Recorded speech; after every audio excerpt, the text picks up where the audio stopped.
He was a billionaire titan, the king of Wall Street. She was his silent, simple wife, unseen and unheard. In front of 20 million people on live television, he laughed and called her his greatest charity case. He thought he was untouchable, the master of his universe. He didn't know that his simple wife was the secret architect of his entire empire, and he definitely didn't know that she was just hours away from taking every single penny of it back. This is the story of how one public humiliation triggered the most calculated and brutal corporate takedown in modern history. The penthouse apartment overlooking Central Park wasn't a home. It was a statement. 3 floors of glass, steel, and marble, curated to within an inch of its life. It was less a living space and more a monument to Julian Thorne. And Julian Thorne was a man who loved monuments to himself. He was, by all accounts, the man who had everything. As the CEO and founder of Thorne Dynamics, he was the brash, charismatic face of modern finance. Forbes had just crowned him Man of the Year. His face, all sharp angles and a predatory smile, was plastered on the cover, the headline screaming "The Midas Touch." His wife, Elara Vance, was not on the cover. She was rarely in the picture at all. This morning, the apartment was a flurry of controlled chaos. Stylists, publicists, and assistants buzzed around Julian, who sat in a custom Italian leather chair like a king holding court.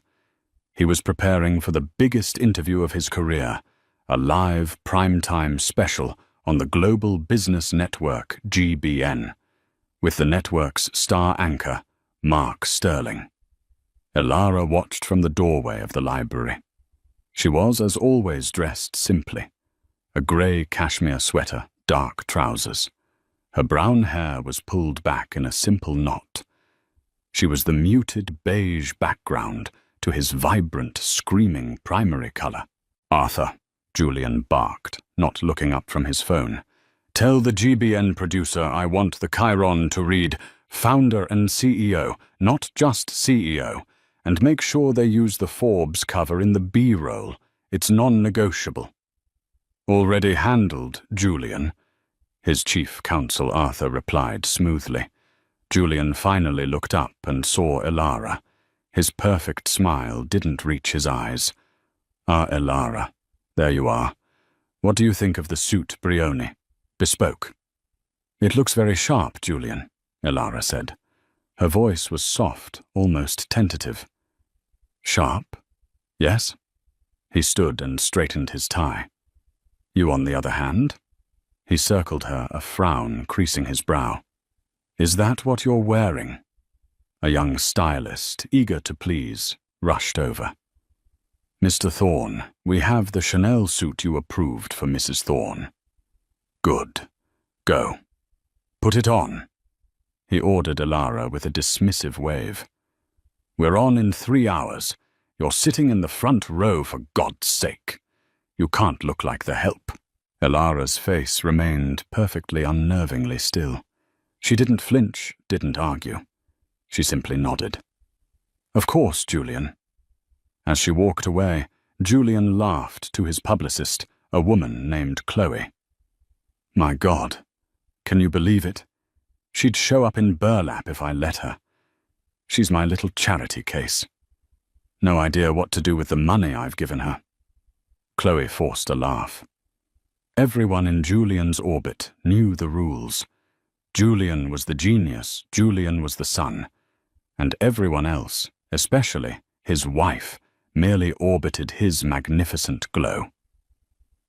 Elara went to their bedroom, a vast, cold space of white marble and grey silk. The Chanel suit was laid out on the bed. It was beautiful. It was also, in Elara's mind, a costume, a uniform for the role she played, the grateful, silent wife. She sat for a moment, not looking at the suit, but at her own reflection in the dark glass of the floor-to-ceiling window. The city skyline was laid out before her, a kingdom of light. His kingdom, everyone thought. She had met Julian 12 years ago. He was a junior analyst at Goldman Sachs, drowning in debt, but overflowing with a toxic, magnetic confidence. She was a postgrad at MIT, completing her doctoral thesis on predictive financial modeling. He was the dazzling speaker. She was the quiet listener. He saw her a shy, brilliant woman with no social connections, and saw a tool. She saw him a man with boundless ambition and a complete lack of scruples, and saw a vessel. He had pitched her an idea for a firm. He would be the face, the rainmaker. He just needed an edge. Elara was the edge. She built Prometheus, an algorithm, a black box of such complexity and predictive power that it didn't just beat the market, it was the market. It analyzed petabytes of data, weather patterns, geopolitical tensions, shipping manifests, social media sentiment, and executed trades with terrifying precision. Julian didn't understand a single line of its code. He just understood the results: money. Incomprehensible, staggering amounts of money. The agreement, scrawled on a napkin in a campus bar, was simple. He would be the face. She would be the engine. They would be partners. Then came the marriage. Then came the fame. Then came Thorne Dynamics, a company built entirely on her genius. And slowly partners became Julian Thorne and his quiet wife. Elara stood and touched the cold glass. He had forgotten that napkin. He had forgotten the late nights, the code, the architect of his success. He had come to believe his own hype that he was the Midas, the genius. He had forgotten that the person who builds the house also knows where all the load-bearing walls are. And she knew better than anyone exactly how to make the whole thing collapse. She calmly unbuttoned her sweater, her eyes fixed on the horizon. Tonight on GBN, he wanted a show. He had no idea what a show she was about to give him. The Global Business Network studio in Manhattan was electric. The set for The Sterling Report was massive, a gleaming amphitheater of glass and data streams designed to make its guests feel like they were at the center of the financial universe. Julian Thorne was born for this. He strode onto the set, shaking Mark Sterling's hand with a firm alpha male grip, flashing his signature smile for the cameras. He was a conqueror in his element. Elara was escorted to her seat in the front row, directly in Julian's line of sight. She was wearing the Chanel suit. She looked elegant, expensive, and completely invisible. Her hands folded primly in her lap. "Julian," Mark Sterling began, his voice smooth as aged whiskey. "Welcome, and congratulations on the Forbes cover. Man of the Year. It seems there's nothing Thorne Dynamics can't do." "What's the secret?" "The secret, Mark," Julian said, leaning in, "is that there is no secret. It's just grit. It's vision.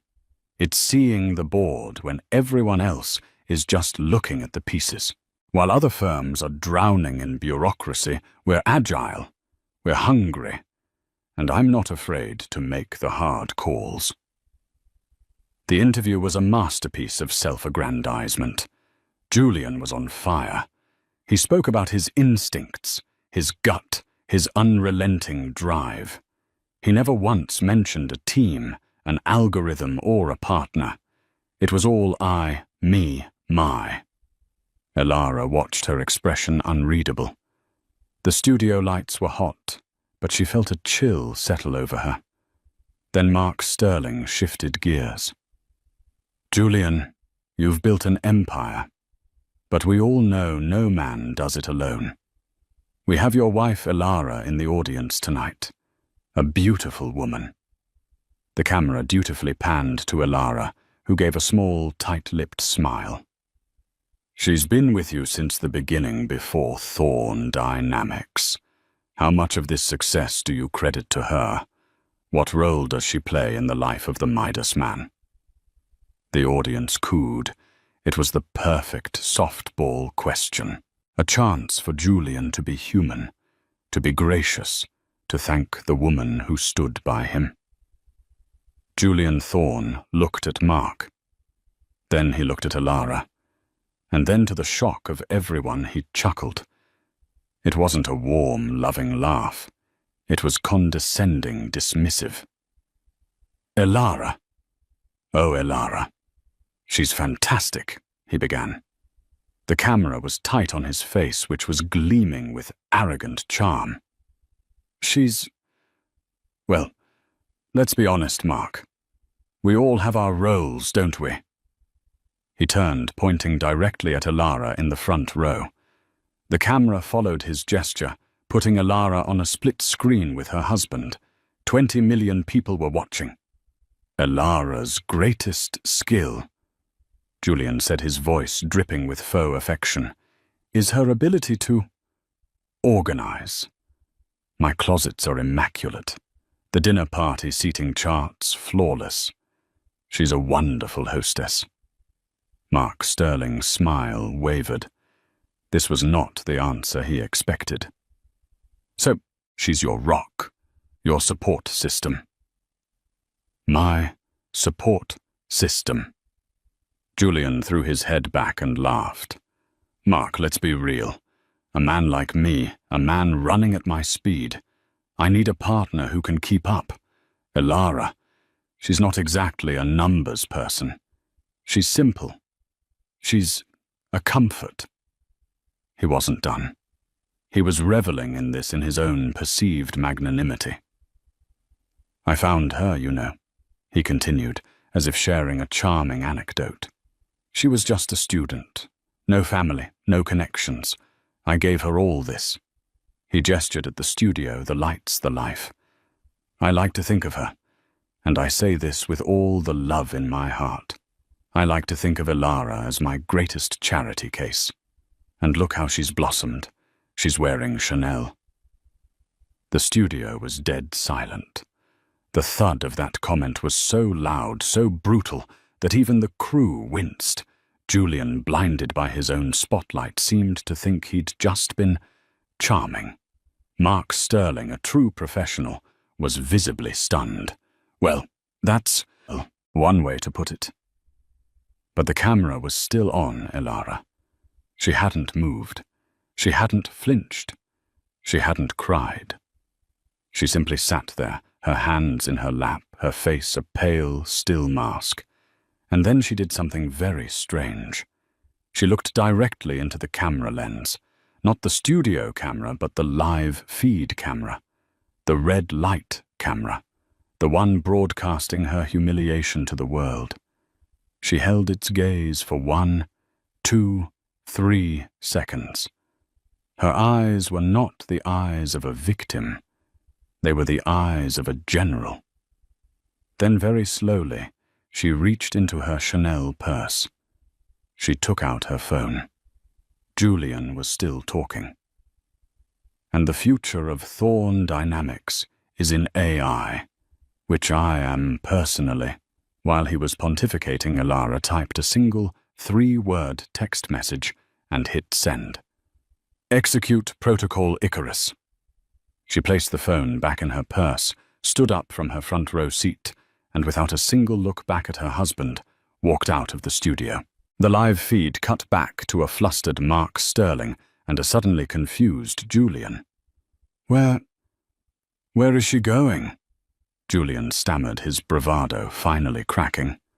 I'm not sure, Mark said. We'll be right back after this break. The broadcast cut to a commercial for a luxury car, but in the control room, a producer was screaming. Get a camera on her. Follow the wife. It was too late. Alara Vance was already in the elevator, her face as cold and hard as the marble in her penthouse. The show was over. The execution had just begun. To understand what happened next, one must understand the truth of Thorne Dynamics. The truth hidden behind layers of NDAs, offshore accounts, and Julian's colossal ego was that Thorn Dynamics was a lie. The real company, the one that actually mattered, was called Vance Algorithms LLC. It was registered in Delaware with its primary holdings managed by a trust in Zurich. Its sole owner and managing partner was Elara Vance. 12 years ago, in that college bar, Elara had listened to Julian's pitch. He was handsome, ambitious, and utterly compelling. But she wasn't a fool. She had read his personality in minutes. He was a narcissist. He needed adulation more than he needed oxygen. He would take her work, her Prometheus algorithm, and claim it as his own. She knew this. So she had made him a deal. "I will build the engine, Julian," she had said, sliding the napkin with her first lines of code toward him. "But you will never ever own it. You will be the face, the name, the CEO. You can have 90% of the fame. But I will retain 51% of the assets. Always." He had been so desperate for her algorithm, he would have agreed to anything. 51%, why not 50-50 partners? Because 50-50 implies a discussion. She said, her voice quiet. "This will not be a discussion.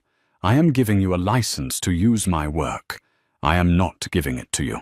51%. My terms." He signed. He created Thorn Dynamics as the public-facing shell.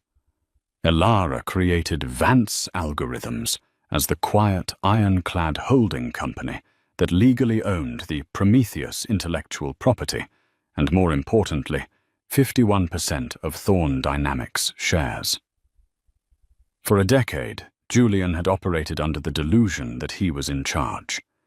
He controlled the public 49%. He made all the calls. He hired, he fired, he bought the penthouses and the private jets. He never realized that Elara, working from a small, secure home office that he never entered, was the system administrator. She had the root access. Prometheus wasn't just on the Thorn Dynamics servers. It was leased to them. The algorithm that ran their entire multi-trillion-dollar portfolio was piped in from an external secure server cluster in Switzerland, a server that only Elara Vance could access. She let Julian believe he was the master. She took her allowance, as he called it, which was a laughably small salary. What he didn't know was that Vance Algorithms was also running its own portfolio. The secret fortune. While Thorn Dynamics was making impressive double-digit returns that dazzled Wall Street, Elara was using the full unrestricted power of Prometheus in the dark pools in foreign exchange and commodities. She wasn't just making millions. She was making billions. This was the secret fortune, a vast liquid ocean of capital held at the elite Swiss private bank, Julius Baer. It was a fortune that dwarfed Julian's. It was a fortune he didn't even know existed. She had built in a fail-safe, a contingency. She had known from the moment she saw the narcissism in his eyes that a day like this might come. She had a team of lawyers on a permanent multi-million-dollar retainer, a cutthroat team from the most prestigious corporate law firm in the world, Cravath, Swain, and Moore. They had only one job to wait for her call. The call was Protocol Icarus. The name was her own private joke. Icarus, the boy who flew too close to the sun on wings built by his brilliant father. Julian had flown too high, forgetting that his wings were not his own. They were hers, and she was about to revoke them. Protocol Icarus, when initiated, set off a chain reaction. 1. The kill switch. The Prometheus algorithm lease would be immediately terminated. The feed to Thorn Dynamics would be cut. The algorithm would go dark. 2. The legal strike. The team at Cravath would file a pre-prepared 800-page lawsuit against Julian Thorne personally for breach of fiduciary duty, gross mismanagement, and misrepresentation of company assets. 3. The financial coup. They would simultaneously file a motion with the SEC and the NYSE, citing majority shareholder rights to freeze all of Thorne Dynamics' assets. Lock Julian Thorne out of all corporate accounts and call for an emergency shareholder meeting to remove him as CEO. 4. The press release. A global press release already written would be sent to Bloomberg, the Wall Street Journal, and Reuters, announcing that Vance Algorithms was exercising its majority control and restructuring Thorne Dynamics, effective immediately. As Alara stepped out of the GBN elevator into the cool Manhattan night, her phone buzzed. It was a text from the lead partner at Cravath, Swaine and Moore. It read, "Icarus is in flight. All assets are secure. Godspeed, Ms. Vance." Alara hailed a cab, not the waiting Rolls-Royce Phantom that Julian had sent for them. Just a yellow cab. "Where to, lady?" the cabbie asked. Alara looked at her reflection in the partition, the Chanel suit, the face of the charity case. "Cravath, Swaine and Moore, Worldwide Plaza." She smiled. "And please take your time. I'm in no rush at all." Julian Thorne's euphoria lasted for approximately 90 seconds. As the sterling report cut to a chaotic commercial break, his phone, resting on the table, lit up. It was Arthur, his chief counsel. Julian ignored it. He was busy hissing at his publicist, Chloe. What the hell was that? Where did she go? "Get her back. Julian, His phone buzzed again. And again. And again. A rapid-fire vibration that signaled panic. It was Arthur, then his CFO, then the head of his trading floor. "What?" Julian barked, finally snatching the phone. "This had better be good. Arthur, Julian, thank God." Arthur's voice was thin, reedy, and terrified. "The algorithm is down." "What do you mean, down?" Julian snapped. "Reboot it. This is a GBN interview. I'm live. You don't understand," Arthur said, his voice cracking. "It's not down. It's gone.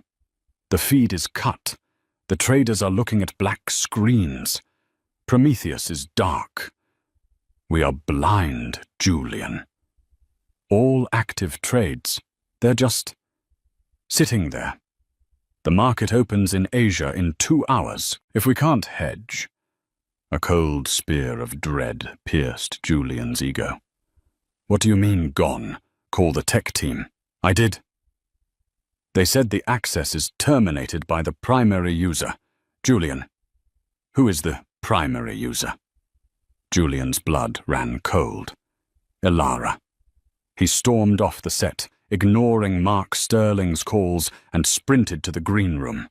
He grabbed Chloe by the arm. "Where is she? Where is my wife? She left Julian. She got in a cab." "Find her," he roared. He dialed Alara's number. It went straight to voicemail. He dialed again. Voicemail. His phone buzzed with an incoming call. It was his private banker at JP Morgan Chase. "Julian, what is going on?" The banker's voice was frantic. "We just got a notification from a legal firm. Cravath, Swaine and Moore. Something about an asset freeze, Julian. They're freezing everything. Thorne Dynamics, your personal accounts, your credit lines. It's all pending an SEC review." SEC. Julian felt the room spin. The Brioni suit suddenly felt 3 sizes too small. "They're citing majority shareholder complaints. Julian, who is Vance Algorithms." Julian collapsed into a chair. Vance? His mind raced.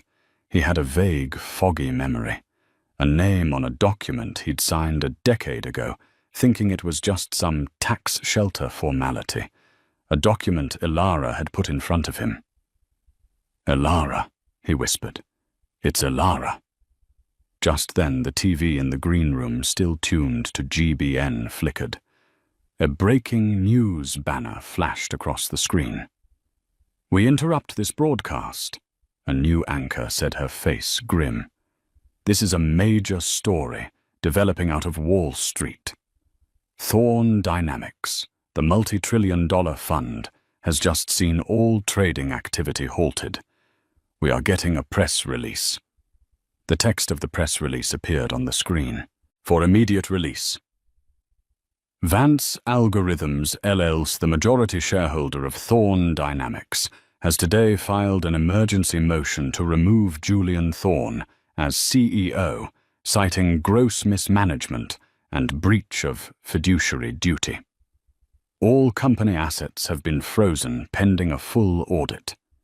Ilara Vance, the founder and CEO of Vance Algorithms and the chief architect of the Prometheus trading system, will assume direct control of all operations effective immediately." Julian stared at the screen. His face was white. "The chief architect," he read aloud. "Ilara Vance, CEO." His world, so solid and magnificent just 10 minutes ago, was dissolving. The Midas touch was a myth. The man of the year was a fraud. He wasn't the king. He wasn't even a player. He was just the loud, obnoxious mascot. His phone buzzed one last time. It was a text from an unknown number. He opened it. It was a link to a Bloomberg terminal feed. The ticker for Thorn Dynamics, THRND, wasn't just down. It was delisted, replaced by a new ticker, Vance. Below the link was a single message. "You called me ornamental. You forgot that ornaments are the first thing to go when the house is redecorated. The locks on the penthouse have been changed. Your things will be in storage. Goodbye, Julian." Ilara Vance sat at the head of a 20-foot mahogany table in a conference room at Cravath, Swain and Moore. The room on the 50th floor had a commanding view of the city. She was surrounded by the Icarus team, 4 of the sharpest corporate lawyers on the planet. She was still in the Chanel suit. She had taken her hair down. It fell over her shoulders, and with the removal of that one simple pin, she looked less like a quiet wife and more like a CEO. "Status," she said, her voice crisp. "Ms. Vance, the lead lawyer." A man named Harrison began. "The protocol is complete. 1. Prometheus. The system is dark to Thorn. It is 100% firewalled and secured under the Vance name. 2. Asset freeze. The SEC and NYSE have complied. All Thorn Dynamics accounts, corporate and personal, including Mr. Thorn's, are frozen. He can't buy a cup of coffee. 3. Filings. The lawsuit and the removal petition are filed. A judge has granted an emergency restraining order, barring Mr. Thorn from entering any company property. 4. The press. As of 10 minutes ago, your press release is the #1 story on every financial network in the world. Ilara nodded. Good. Phase 2. Just then the door to the conference room burst open. Julian Thorn, his face a mask of purple rage, stormed in, pushing past security. "Ilara!" he screamed. Harrison and the other lawyers stood up. "Mr. Thorn, you are trespassing. Security." "Get out!" Julian yelled, pointing a shaking finger at the lawyers. "I want to talk to my wife." Ilara held up a hand. The lawyers and security paused at the door. "It's all right, Harrison. Give us 5 minutes." "Ilara, 5 minutes," she repeated, her voice like steel. Harrison nodded, and the team filed out, closing the heavy doors behind them. leaving Julian and Alara alone in the vast, silent room. "What have you done?" he whispered, his rage collapsing into a desperate, hollow confusion. "My company, my money, you've destroyed me." "No, Julian," Alara said, standing. She walked to the window, looking down at the city lights. "I've destroyed your company. I've protected my assets. Your assets, my company. I built it from nothing." "Did you?" Alara turned, and for the first time Julian saw her, not the meek, simple wife. He saw the woman who had been standing behind him all along, holding the strings. "You didn't build anything, Julian. You were the brand ambassador. You were the face. I was the architect, the founder, the engineer. I built Prometheus. I structured the deals. I managed the risk." "That's a lie," he spat. You organized the closets." Alara almost laughed. It was a cold, bitter sound. "I let you believe that. It's what you needed to believe. You, the great Julian Thorne, Man of the Year. You couldn't stand the idea that your simple wife was the genius, could you? You who can't even write a simple if-then statement." She walked to the table and picked up a single thick document. "This," she said, "is the Articles of Incorporation for Vance Algorithms, LLC, signed by you 12 years ago. You thought it was a tax dodge. This is the document that leased Prometheus to Thorne Dynamics." She picked up another. "This is the Master Shareholder Agreement, 51% to Vance Algorithms, 49% to Thorne Dynamics, my signature and yours." "You tricked me. I protected myself," she countered, her voice finally rising, echoing in the boardroom. "I knew who you were from the day I met you. I knew your ego was a black hole. I knew you would one day try to erase me. So I built a firewall." He stared at her, the reality of his situation finally dawning. "The money? All of it?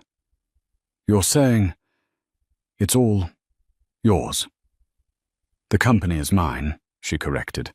"The money, well, that's the part you'll really enjoy." She walked to a small, secure briefcase and took out a thin file. She slid it across the table. "Thorne Dynamics," she explained, "was what I let you play with. It was your sandbox. The profits were excellent, but they were just a fraction." Julian opened the file. It was a single-page statement from Julius Baer, the Swiss bank. He read the name on the account, Vance Algorithms, LLC. Then he read the balance at the bottom of the page. He read it once, twice. His knees buckled. He grabbed the table for support. The number was not in the millions. It was not even in the low billions. It was a figure so vast it made Thorne Dynamics look like a corner bodega. This is, he stammered. "This is impossible." "That," Alara said, retrieving the file, "is the secret fortune, Julian. The one I made in my spare time, while you were busy posing for Forbes and telling the world I was your charity case. This is the money from Prometheus when it's not held back by your reckless, ego-driven trades." She stood before him, the Chanel suit, the symbol of his dismissive generosity, now looking like the armor of a warrior queen. "You humiliated me in front of millions, Julian. You called me simple. You called me charity. You built your identity on a lie, and you used me as the punchline." She walked to the door and opened it. The lawyers and security were waiting. "So here's the hard karma, as you like to call it. You are out. You are locked out of the company you thought you owned. You are locked out of the penthouse I paid for. The Rolls-Royce, my company car. As of this moment, Julian Thorne. You are simple. "Elara, please," he begged. The Titan was gone. In his place was a terrified, broken man. "We're married. Half of that is mine." "Half?" Elara looked at Harrison, who stepped forward. "Mr. Thorne," the lawyer said, his voice devoid of emotion, "you'll be served with divorce papers in the morning, and you'll find that the prenuptial agreement, the one your own high-priced lawyers drafted, is quite ironclad." Julian looked confused. The prenup. "It says I keep my company." "Exactly," Elara said, her voice soft. "It says you keep everything in your name. And you do. You get to keep all 49% of a company that is now worthless. You get to keep the debt, the lawsuits for fraud, and the SEC investigation that's about to open into your personal misrepresentations to the market." She looked at him one last time. "You get to keep your company, Julian. And I get to keep mine." Security guards took him by the arms. He didn't fight. He was a hollow shell. As they dragged him into the hallway, he looked back, his eyes wide, with the horror of his own spectacular self-destruction. Elara Vance didn't watch him go. She was already turning back to the table. "Harrison," she said, "get the GBN. I'm ready for my interview." The next 24 hours were a blur of financial and social carnage for Julian Thorne. The King of Wall Street became a pariah overnight. When he was escorted out of the Cravath building, he wasn't met by a Rolls-Royce. He was met by a swarm of reporters alerted by the GBN breaking news flash. "Mr. Thorne, is it true you've been fired? Who is Elara Vance? How much did you misrepresent to your shareholders?" He shoved through them a man possessed his Brioni suit, now crumpled, a visible symbol of his fall. He tried his credit card at a subway station.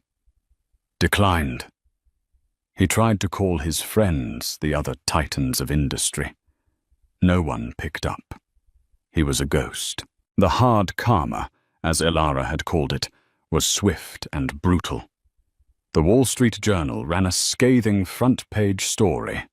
"Throne of Lies. The Midas Man was a mascot." The article detailed with leaked precision how Julian's instinct was just him taking credit for Elara's algorithm. Forbes, in an unprecedented move, issued a full retraction of their Man of the Year cover. Their statement was humiliating. "We were misled by the fraudulent claims of Mr. Thorne. The true Man of the Year was in fact a woman, Elara Vance." His social clubs, from the Metropolitan Club to the New York Athletic Club, suspended his membership, citing conduct unbecoming. But the worst was the legal fallout. The SEC investigation was no longer a threat. It was a reality. He was being investigated for securities fraud, for lying to investors, for misrepresenting the core assets of his own company. The 49% of Thorne Dynamics he owned was now a 49% stake in a mountain of lawsuits and debt. He wasn't just broke. He was catastrophically in debt. He ended up in a cheap hotel in Queens, paid for with the last $200 in cash he had in his pocket. He watched the small, grainy TV as Mark Sterling on GBN conducted the interview of his career. "Welcome back," Mark said, his face electric with the scoop. "My guest tonight needs no introduction, though it seems we've all been introducing her incorrectly. She is the founder of Vance Algorithms, the chief architect of the Prometheus system, and the new CEO and majority owner of the newly restructured Vance Thorne Global. Please welcome Elara Vance." The camera panned to Elara. She was in the same studio where just 24 hours earlier she had been publicly shamed. She was wearing a simple, elegant dark blue dress. She looked powerful. She looked comfortable. She looked free. "Ms. Vance," Mark began. This is without question the most stunning corporate takeover in a decade. Tell us, why now? Elara looked into the camera. She was not the same woman. Her voice was clear, confident, and resonated with authority. My work has always been my priority, Mark. For 12 years I was content to be the architect, not the face. I value privacy. I value the data. But it became clear that the public face of the company, Mr. Thorne, was no longer aligned with the company's core values of integrity and data-driven truth. He was your husband, Mark pressed. He humiliated you on this very set. He did, Elara said without emotion. He made the critical error of confusing quiet with weak. He thought I was an ornament. He forgot that the most valuable things, the patents, the source code, the ownership deeds, are kept quiet, kept in a safe, not because they are fragile, but because they are priceless. And the company. What happens now? Now, Elara said, the market finally gets the truth. Vance Thorne Global will be a company built on transparency, not ego. The Prometheus system, which I am now upgrading, will continue to be the market leader. But its success will be shared by its entire team of brilliant engineers, data scientists, and analysts, not just by one man in a good suit. In his motel room, Julian threw the lamp at the TV. The screen cracked, but Elara's calm, powerful face remained. He had spent 12 years building a monument to himself. It took her 12 hours to tear it down brick by brick and build an Aether on its ruins. He hadn't just lost his money. He had lost his name, his power, and his one single great asset. He had flown too close to the sun. He had forgotten she was the one who built it. The months that followed the GBN interview, what Wall Street had already dubbed the Icarus Protocol, were not a transition of power. They were a revelation. Elara Vance did not just take over Thorne Dynamics. She stepped out from behind the curtain to claim a throne she had built but never sat in. Her first 100 days as CEO of the newly minted Vance Thorne Global became a legend, a case study taught at Harvard Business School. She did not, as the market feared, burn the company to the ground in a fit of scorned wife rage. She executed her plan with the same chilling, dispassionate logic that had made her algorithm the most powerful financial tool in history. Her first act was to convene an emergency board meeting. The old board, Julian's hand-picked collection of golf partners and old money sycophants, gathered in the opulent, dark wood-paneled boardroom on the 80th floor of Thorne Tower. They were prepared for a fight, or perhaps a tearful plea. They were not prepared for Elara. She walked in, not in a Chanel suit, but in a simple, dark grey Roland Mouret dress. She carried a single, slim laptop. She did not sit at the head of the table. She stood at the front of the room by a data screen. "Good morning, gentlemen," she said. Her voice was quiet, and the acoustics of the room, designed to amplify Julian's boom, forced them to lean in. "The company you thought you were on the board of no longer exists. Julian Thorne was not a CEO. He was a brand, and a deeply fraudulent one." One of the directors, a crusty real estate mogul named Marcus Brandt, scoffed. "Now see here, Elara, Mrs. Thorne. You can't just—" "I can," she interrupted, and with a click the main screen lit up. It was not a presentation. It was the Prometheus dashboard. The real one, not the simplified, flashy version Julian used. "This," she said, "is our company. For the last 5 years, Prometheus has been running 2 sets of simulations. The first, Model J, was the one you saw. It was the one Mr. Thorne used based on his gut instincts. It was high-risk flashy and outperformed the S&P 500 by 18%. Very impressive." She clicked again. A new set of data appeared. This is Model E, my personal model. The one Mr. Thorne was not authorized to see, as he found its methodology boring. It is a low-risk, diversified, long-term model. It also, she paused, outperformed the S&P 500 by 42%. The room was silent. While Julian was buying private jets and skyscrapers to soothe his ego, he was actively leaving 24% of our potential earnings on the table. He wasn't just a fraud, he was bad at his job. She turned to face them. Vance Thorne Global will now be run exclusively on Model E. The Thorne Tower, which costs us $40 million a year in prestige and taxes, is being sold. I've already accepted an offer. We are moving our headquarters downtown to the 300 Fenchurch building, which Vance Algorithms has owned for 6 years. It's LEED certified, and the property taxes are a fraction of the cost. You owned the building, Brandt stammered. I did. Just as I own 51% of this company. This is not a discussion. This is a notification. Julian's entire team, his publicist, his legal counsel, his chief of vision, which I've learned was a man he paid $2 million a year to play racquetball with, are all terminated. Effective immediately. She then introduced her new team. She had poached Dr. Aris Thorne, no relation, the head of predictive analytics at Google's DeepMind. She brought in a new COO, a woman who had quietly run the largest sovereign wealth fund in Norway. She had, in 72 hours, assembled a team of architects who had been like her overlooked and underestimated.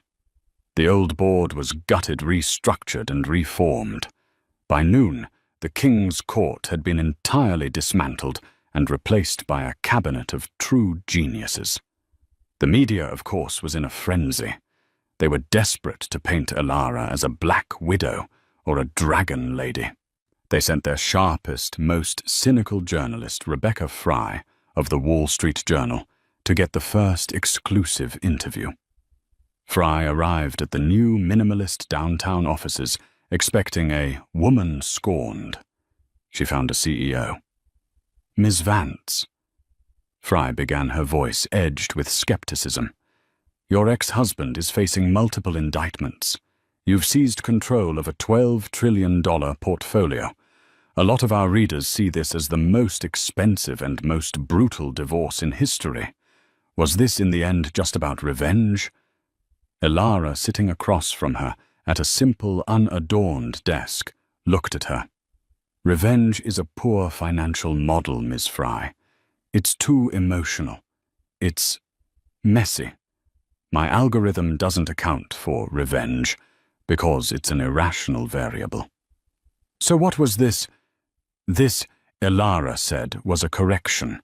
The system had a bug. A critical error that was causing instability, misallocating resources, and threatening the entire structure. Julian Thorne was the bug. I just debugged the system. You call your husband of 12 years a bug. He called me a charity case in front of 20 million people. Elara countered, her voice remaining perfectly level. He saw me as an ornament. I simply chose to see him for what he was, a non-performing asset, a liability, and I did what any good CEO would do. I cut the liability and protected my assets. Fry, for the first time in her career, was at a loss for words. Elara took her to the new server room, the true heart of the company. It was a cold, vast humming space. Julian, Elara explained, liked to say he had the Midas touch. He liked to tell people he could feel the market. This is what was actually doing the work. Not a touch, not a feeling, just 100 petabytes of raw data processed through a quantum model I designed during my postdoc at MIT. Do you know what his last gut decision was? He wanted to short the entire US dollar to buy a controlling stake in a chain of luxury. Yodeling resorts in Switzerland. Prometheus calculated an 89.9% chance of total catastrophic failure. I, of course, vetoed the trade. Rebecca Fry's resulting Wall Street Journal article was a bombshell. The headline was simple: "Don't call it revenge, call it a reboot." The article and the accompanying Forbes cover, "The Architect," how Elara Vance quietly built and then saved Wall Street's biggest empire, recoded the narrative. Elara wasn't the wife who took the company. She was the founder who had finally taken it back. The Vance ticker didn't just soar. It became the single most stable and trusted stock on the planet. And Julian. His free fall was as spectacular as his rise. The hard karma was not just financial, it was total. His trial was a pathetic spectacle. Stripped of his money and his high-priced Cravath lawyers, who now worked for Elara, he was left with a court-appointed defense attorney who looked perpetually exhausted. Julian, sallow and thin, in an ill-fitting suit, tried to play his old hits for the jury. "I was the vision," he declared from the stand, his voice cracking. "I was the rainmaker.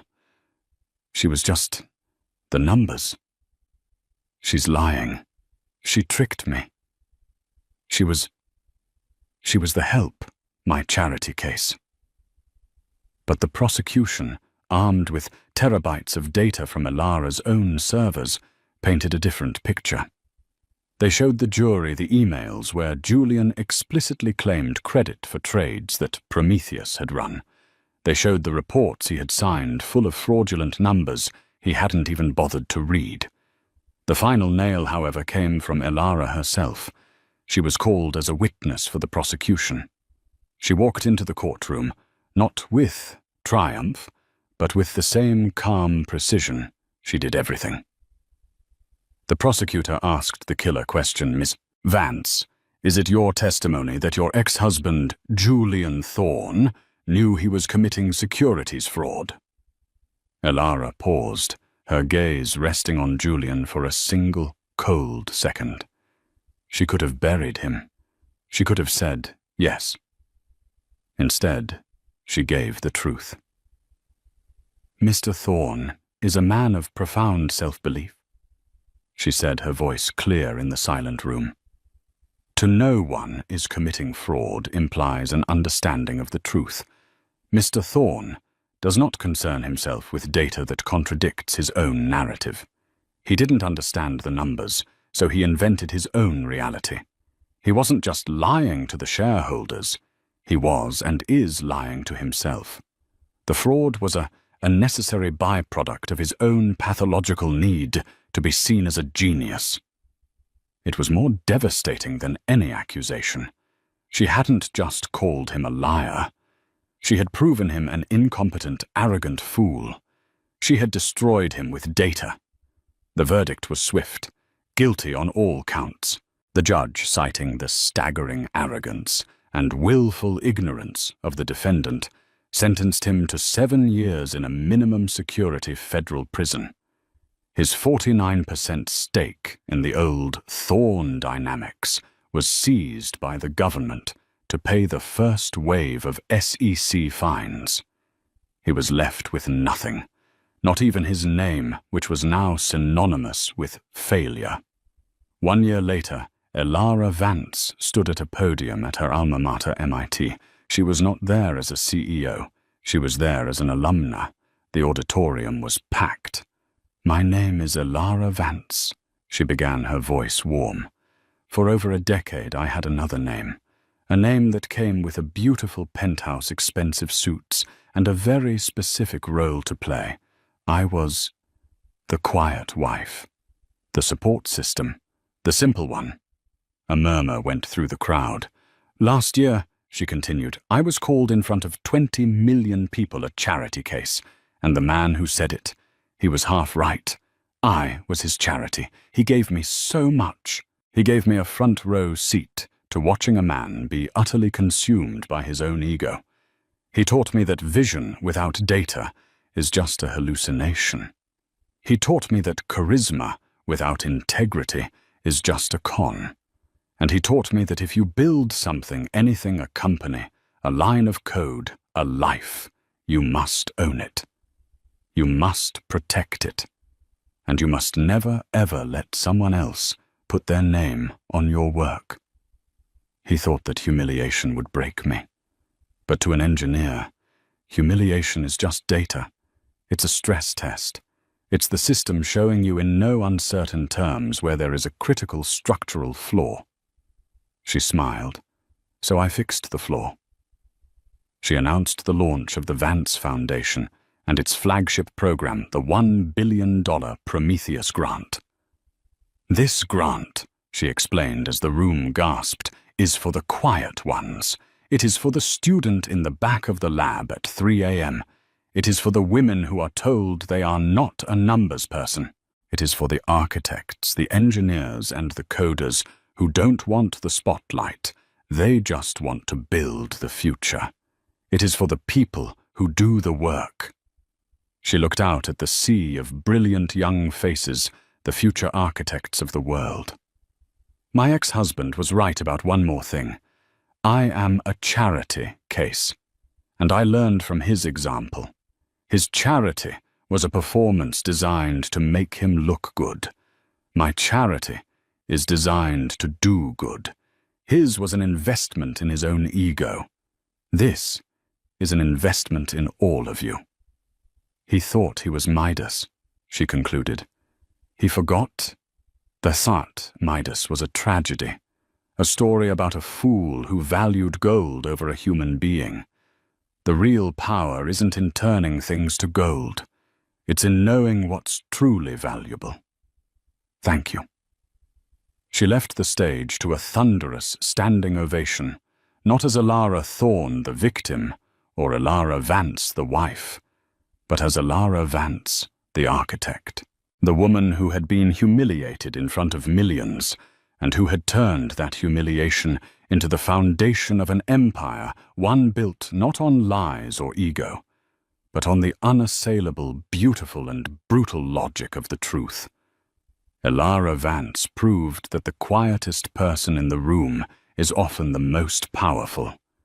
She turned her public humiliation into her coronation, proving that the best revenge isn't just living well. It's taking back what is rightfully and legally yours. Julian Thorne learned the hard way.